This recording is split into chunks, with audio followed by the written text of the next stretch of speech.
Hello. Hello. Hi. This is Gopinath. Today we are going to see some of the basic concepts under electric charges and fields. The basic definitions. What is meant by electric charge? Charge is something possessed by a material objects that exert an electric force and to respond to electric force. That means a charge as something possessed by itself. The possessing force we call it as electrical force. That force can be exerted by the object or the material. At the same time, it can respond to any other electric field away from the system. That is what we call it as electric charge. Example, a proton possesses a positive charge and an electron possesses a negative charge. So the E plus we denote it for proton and E minus we denote it for electron.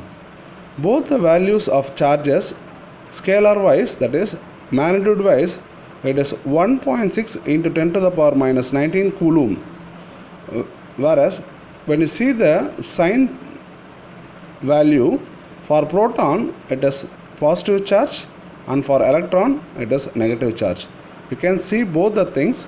It is 1.6 into 10 to the power minus 19 and 1.6 into 10 to the power minus 19. But the only thing is it carries the value symbol like plus and minus for proton and electron respectively.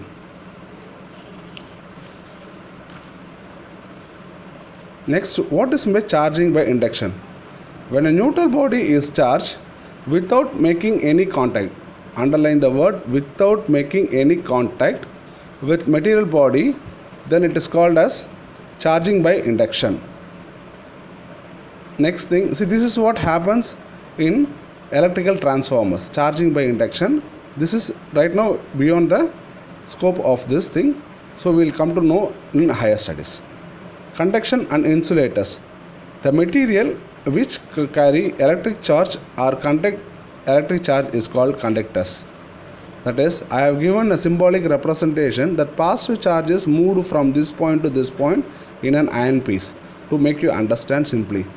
All metals such as iron, silver, gold, copper and any other metals are good examples for conductors and insulators.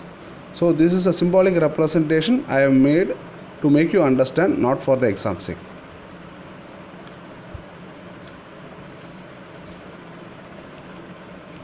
Then we will see what are insulators. Insulators are materials which do not carry electric charge or current are called insulators. Non-metals like wood, rubber, glass, plastic are some of the non-conductors of electricity. For example, I have shown the wood. See here, I have shown like the wood is, the charge is sent here, whereas it is not allowing to pass through the substance. The substance is called as wood. So I am symbolically representing it that the positive charge is not able to move from this point to this point since it's an insulator or non-conductor. Next one is principle of superposition of charges.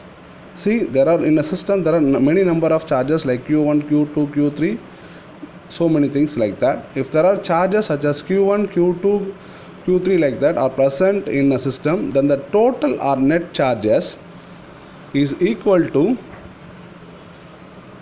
algebraic sum of all charges. Q is equal to Q1 plus Q2 plus Q3.